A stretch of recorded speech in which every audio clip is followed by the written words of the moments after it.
ሳምንታዊው የየቲ ፋይናንሻል ፕሮግራማችን ከኢኤምኤስ ቴሌቪዥን ጋር በመተባበር የምናቀርበው አሁን ጀመረ። በዚህ ዝግጅት ላይ የምትከታተሉት ስለ ጡረታና ፋይናንስን የሚመለከት የጡረታ ገንዘቤ እስከ ህይወቴ ፍጻሜ ድረስ እንዲቆይ ይፈልጋለሁ ስንል ዕውቀት ያስፈልጋል ማለት ነው። ምክር ያስፈልጋል ማለት ነው። በጡረታ ወቅታችን ደግሞ ላይፍ ታይም ኢንካም እፈልጋለሁ ብለን ስንል እንዴት እስከ ህይወታችን ፍጻሜ ድረስ ሊቆይ ይችላል? በፕሮዳክት ምርጫዎች፣ በአይነቶች፣ በሎኬሽኖች እጅግ በጣም ሰፊ ልዩነት ስላላቸው እነዛን እንድታቁ እናረግበት ነው። ከዛ ውጭ ደግሞ ቤት ግዢ፣ ሽያጭ እንዲሁም የቤት ክራይን ጉዳይ ማወቅ ለሚፈልጉ በሙሉ የነፃ አገልግሎት የምንሰጥበት ነው፣ በመከር ማለት ነው። ከዛ ውጭ የሽያጭ ገበያ ወይም ስታክ ማርኬቱ እየወጣ እየወረደ አስቸግሮኛል ለምትሉ በጀቲንግና ኪሳራን ትርፍን ሁሉ ያካተተ ሁሉንም ነገር ያማከለው ፕሮግራማችን ይዘን ቀርበናል። ጤናስጥልኝ ወገኖች፣ እህታችሁ የቲ ነኝ ከየቲ ፋይናንሻል። እንደምን ውላችኋል? እንደምን ሰንብታችኋል? እንኳን ለእናቶች ቀን በሰላም በጤና በደስታ ከነቤተሰቦቻችሁ አደረሳችሁ ማለት ወዳለሁ። እንግዲህ እህታችሁ የቲ በየበዓላቱ የተለያዩ በዓሎች ሲመጡ መልእክቶችን ማስተላለፍ ሁልጊዜም ለህብረተሰቤ ያስለመድኩት ነው። ይሄ ደግሞ ለእናቶች ቀን የተለየ አድርጌ የማቀርብላችሁ ነው። እንግዲህ በተለያየ መልክ እናቶችን ልናከብር የምንችልበት ነው። እናቶች እህቶች ናቸው፣ እናቶች ሚስቶች ናቸው፣ እናቶች ደግሞ አያቶችን በተለያየ መጠሪያ እርከን ውስጥ አሉ ሴቶች። ስለዚህ እነዛ ሁሉ በጊዜያቸው በዘመናቸው አሁንም ላይ እየሰሩ ያሉት ትልቅ ነገር አለ። ዓለምን ልንሞላ የቻልንበት ነገር ማለት ነው። ስለዚህ ያንን ዓለምን ልንሞላ የቻልንበት ብቻችንን ሞላን ሳይሆን ከወንድሞቻችን ጋር ሆነን ማለት ከአባቶች ጋር ሆነው እናቶች ይሄን ሁሉ በዓለም ላይ የምታዩትን walk and talk ያደርጋል የሚባለውን ሚንቀሳቀሰውን ህዝብ ሹሩሩ ብለው at one time አጥብተው አባብለው ትምህርት ቤት እንዲሄድ ጎበዝ እንዲሆን የተለያዩ ነገሮችን እንዲያደርግ ብዙ ጥረቶችን አድርገዋል። ስለዚህ እነዛም በመናይበት ጊዜ ለእናቶች ከፍተኛውን ቦታ መስጠት ግድ ይላል። ምክንያቱም በስራ ውጤት ያስመሰከርነው ነገር ስላለ ማለት ነውና እንግዲህ ይሄንን ዛሬ ከቢሮዬ ስቀርጽላችሁ የተለያዩ ነገሮች ባይምሮ የሚመጡ አሉ። እኔም እንደ ልጆች እናት ሁለት ልጆች እንዳሉኝ ብዙዎቻችሁ ታውቃላችሁና ልጆችን ስናሳድግ የምናልፍባቸው ነገሮች አሉ። መንገድ ጠንከር ያለ ወቅት ሊኖር ይችላል፣ ላላ ያለ ወቅት ሊኖር ይችላል። በብዙ አይነት መንገድ በትዕግስት ሊሆን ይችላል፣ በጊዜ ሊሆን ይችላል፣ በገንዘብ አቅም ሊሆን ይችላል። በተለያዩ ነገሮች የሚጠይቀን ሁኔታ አለና እነዛም በሙሉ ስናይ ያንን ሁሉ እንግዲህ የሚያስችል ፈጣሪ አስችሎን በተለያዩ ጉዞዎች ውስጥ አልፈን ዛሬ ላይ እያንዳንዳችን ህፃናት ልጆች ያላቸው አሉ፣ ከፍ ያሉ አሉና አደልት ሆነው ደግሞ የራሳቸውን ህይወት እየኖሩም ያሉ ልጆች ያሏቸው ወላጆች አሉ ማለት ነውና ያ ሁሉ የእግዚአብሔር ቸርነት ስለሆነ ፈጣሪን እጅግ በጣም እናመሰግነዋለን ሁላችንም። እና በዛ ውስጥ ግን ልጆቻችሁ ምን ይላሉ ወይም ደግሞ ልጆቻችን ምን ይላሉ የሚለውንም ማሰብ ያስፈልጋል። ምክንያቱም እያንዳንዱ ሰው ልጁን ወልዶ እያሳደገ ሲሄድ በዛ ውስጥ ልጆቹ እየቀሰሙ የሚመጡት ነገር አለ። ያ የሚቀስሙት ነገር ምንድነው? በኋላ ላይ ትዝታው ፍቅርን አምጥቶ የሚያጣብቅ ነው ወይስ ትዝታው ብዙ ጭቆና ኖሮበት በዛ ጭቆና ውስጥ ሰዎች ማለፍ መሯቸው ከነዚህ ባልመጣሁ ነው ወይስ ከነዚህ እንኳን መጣው የሚል ስሜት ያላቸው የሚለውን ነገር ሁሉ እናያለንና እኔ እንግዲህ በዚህ በስራዬ በኩል እንደምታዩት የተለያየ ነገር በሪል ስቴት ጉዳይ ሰው ይመጣል፣ በፋይናንሻል ሰርቪስ ጉዳይ ሰዎች ብቅ ይላሉ፣ በላይፍ ኢንሹራንስ በኩል ይመጣሉ፣ በሪታየርመንት ፕላን ይመጣሉ፣ ስለ ሶሻል ሴኩሪቲያቸው ይመጣሉ፣ ስለ ቢዝነስ ጉዳይ ይመጣሉ። እንዲሁም ደግሞ አንዳንዶቹ እኔ ላይ የሚያዩት ነገር ደስ ካላቸው በልጆች ጉዳይ እዚህ እድሜ ደረሰ እንዲህ አይነት ነገሮች አሉ ብለው ብዙ እናቶች ጋራ የተለያየ ልብ ለልብ የሆነ ነገር እንማከራለንና እነዛን እናቶቹን ይሄን ሁሉ ነገር ስንማከር እንግዲህ የሚሰማቸው ነገር ወላጅና ልጅ ምን ያህል እንደተራራቀ የህብረተሰባችን ሁኔታ በመናይበት ጊዜ ብዙ ከመስመር የወጡ ነገሮችን እናያለንና ያ ማለት የአንድ ሰው የሁለት ሰው እናት መሆን ሳይሆን የብዙ ሰዎች ልጆችን እናት የመሆን ስጦታ እግዚአብሔር ሲሰጥ ተመስገን የምንለው ነገር ነውና ብዙዎች በተለያየ ሁኔታ ወደኔ ልጆቹን ብቅ የሚሉ አሉ፣ እናቶቹን ብቅ የሚሉ አሉና ለሁሉም ግን የሚሆነው ኤክስፒሪየንሳችንን ነው መናማከረው። እንጂ ይሄ ቤት ፋይናንሻል ነገርና ሪል ስቴት የሚሰራበት ቢሆንም እንኳን ሰው ደግሞ ቡናም እየጠጣ ሻይም እየጠጣ የተለያየ ነገርን ኤክስፔሪየንስን መጫወት መለማመድ ያው ከባህላችን አንዱ ነው። ስለዚህ በተለያየ ቦታ ከጓደኞቻችሁ ጋር የምትነጋገሩትን ነገር እንደምታዩት አንዳንድ ሰዎች የሚጠይቁት ጥያቄ ይኖራቸዋል እና እናቶች ስንሆን ሁሉን ነገር አቻችለን የምንሄድ እግዚአብሔር ስጦታ ያለንን ለሴቶች ፈጣሪ የሰጠዋል፣ ለወንዶች ደግሞ የተለየ ነገር የሰጠዋል። ስለዚህ ሁለቱ ባላንስ እንዲያደርግ ሆኖ የተሰራን ስለሆነን እዛ ላይ እንግዲህ ሰዎች ሁሉ ጊዜ በርትተው የኔስ ምንድነው እኔ ምን ኮንትሪቢዩት ላደርግ እችላለሁ እዚህ ኮሚኒቲ ውስጥ በሴትነቴ በእናትነቴ የሚለው ነገር በደንብ ጠለቅ ብሎ ሲመጣና ውስጣችን ሲገባ ሰዎች ሁሉ ጊዜ ከልባቸው የመነጨውን ነገር ሲሰጡ ህብረተሰብም ቤተሰብም ማንኛውም ሰው አካባቢው ላይ ያለው ውጤታማ ሊሆን ይችላል ማለት ነው። ስለዚህ እዛ ላይ እናቶች የሆንን ሰዎች እንግዲህ ይሄ የእናቶች ቀን ነው።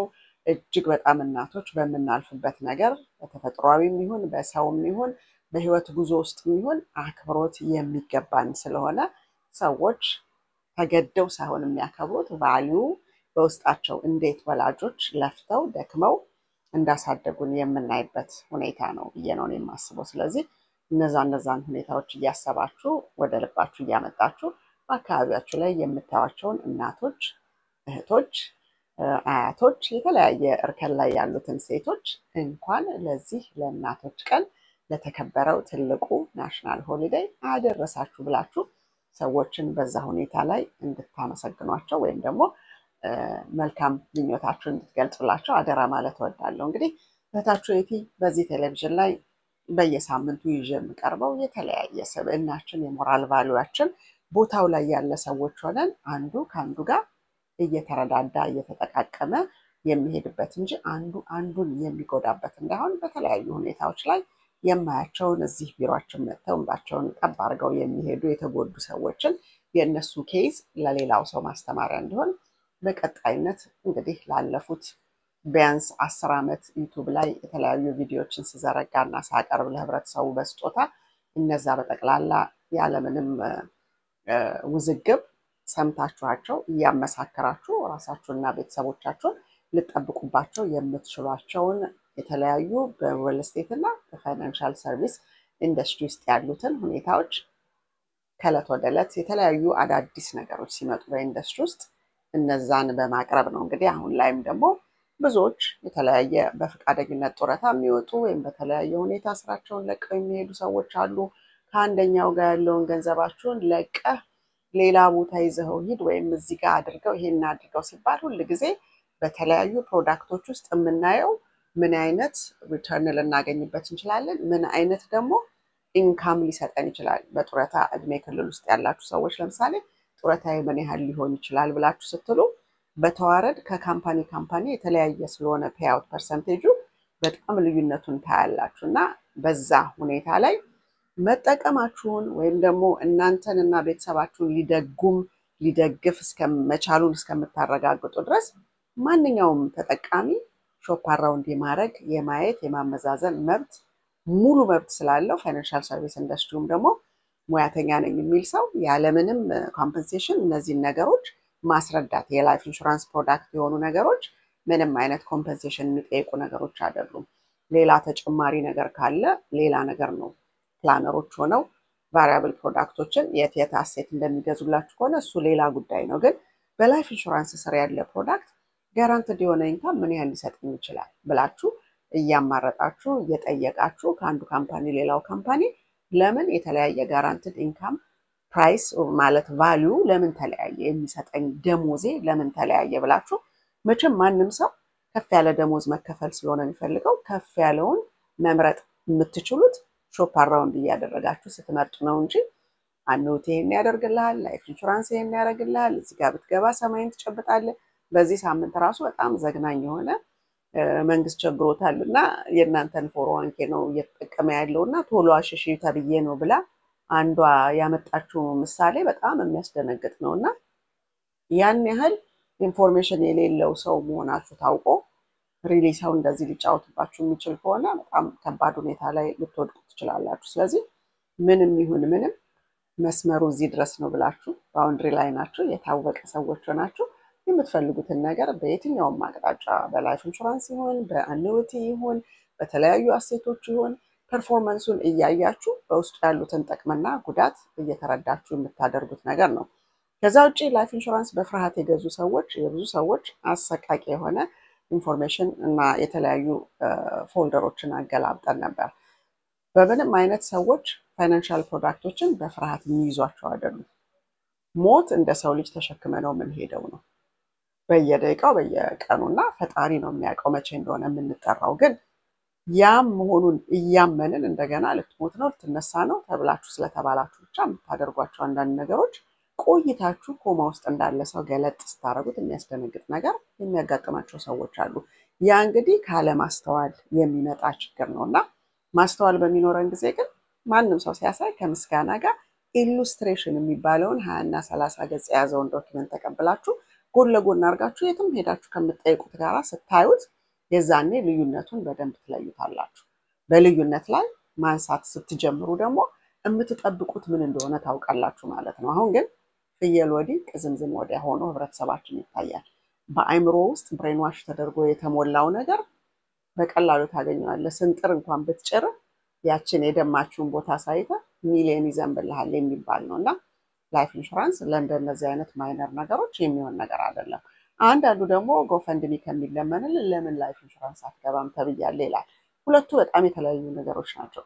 ጎፈንድሚ ሰዎች ኢመርጀንሲ ፈንድ በማይኖራቸው ጊዜ የተለያዩ አሴቶች ሊኩዊድ የሆኑ ወዲያው ሊያወጣቸውና ሊጠቀሙባቸው የሚችላቸው አሴቶች በማይኖሩበት ጊዜ የዛኔ ወደ ጎፈንድሚ ይሄዳል ማለት ነው።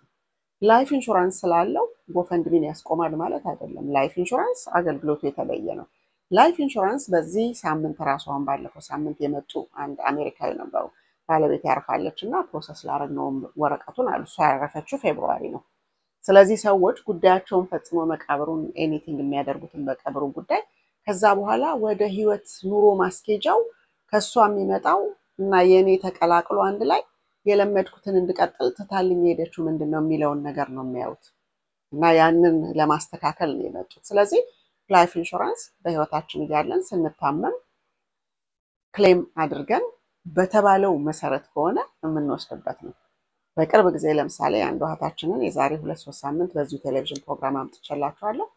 3ቱን አክቲቪቲ ኦፍ ዴይሊ ሊቪንግ ከ6ቱ ጎድሎባት ዊልቸር ላይ ተቀምጣ አልተቀበለችም፣ የለም ተብላለች። ያ ማለት ኤቭሪዌር የለም ነው። ኤቭሪዌር የለም ሊሆን አይችልም። ምክንያቱም እኔም ማስደንግጦኝ የሷን ኬዝ ከ10 በላይ ኢንሹራንስ ካምፓኒዎች ጋር ይዤ ሄጄ ነበር እና እነዛን ሳሳይ የለም ይሄ ነገር ከ50,000 እስከ 250,000 መከፈል ይገባት ነበርና የሆነ ነገር መኖር አለበት የሚል ነውና ያ የሆነውን ነገር ደግሞ ለጠበቃም ስናሳይ ኢሚዲየትሊ የፔጆቹን ገልጾ አይ በዚህ ልትከፈል አትችልም የሚለውን ነገር ነው ያስረዳውና በጣም በሚገርም ሁኔታ ብዙ ጠበቃዎች ወዲያው ያቆታል። የተለመደ ኬዝ ነው መሰለኝና እንደዛ ብሎ ገልጦ ሲናገር የለም በሚል እኔ ደግሞ ወደ ኢንሹራንስ ኮሚሽኑ መሄድ አለብንና እስቲ ያን ደግሞ ሁለተኛ እድል ሞክሪ በሚለው የሚቻለኝ በጠቅላላ ጥረት አድርጌ ነበርና ኢንሹራንስ ካምፓኒው ወይ ማለት ኢንሹራንስ ኮሚሽን በተጠቃሚና በባለሙያ እንዲሁም ደግሞ በኢንሹራንስ ካምፓኒዎች መካከል ለሁላችንም አለቃ ነው በጠቅላላው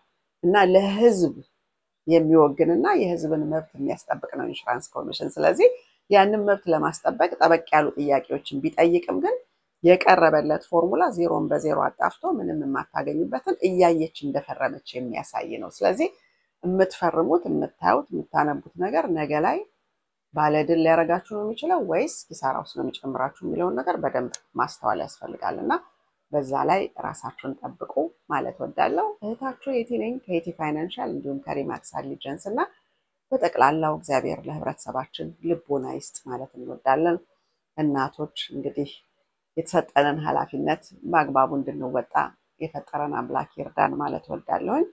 የእናት ሆድ እንግዲህ ሩሩህ ነው የሚባለውና እናቶች ሆነው ደግሞ በተለያየ ስራ መስሏቸው ቤት ቁጭ ከምትይ ተብለው ብዙ ሰዎች ያላሰቡትን የራሳቸውን ወገን የሌላን ሰው ጎድተዋልና ያ የእናትነት ባህሪ አይደለም። ስለዚህ ሰዎች እናት የሆኑ ሰዎች የሚረግጡ የሚቆሙበትን አይተው ከእግዚአብሔር ስጦታቸውና ተፈጥሯቸው ከማንነታቸው ጋራ ከአካባቢያቸው ጋራ ካሳደግን ሰዎች ጋራ ስናይ ከባህላችን ጋራ ስናይ ሁሉንም አንድ ላይ ይዞ የሚወድቅ እንዳይሆን በእግዚአብሔር የተሰጠንን ልባማነትና ልቦና ያለን ሰዎች ብልህነታችንን እውነተኛ ነገር ላይ አውለነው ህብረተሰባችን አንገቱ እንዳይደፋ እንዳይሳቀቅ እውነት የሆኑትን ለየት አድርጎ እውነት ካልሆኑት ለይቶ መጓዝ የሚችል ሰው እንድንሆን ፈጣሪ ይርዳን ማለት ወዳለው። እንግዲህ በሚቀጥለው ፕሮግራም እስከምንገናኝ ድረስ ሁላችሁም ባላችሁበት እግዚአብሔር እድሜና ጤና ሰላምና ፍቅርን አብስቶ ለሁላችንም ይስጠን።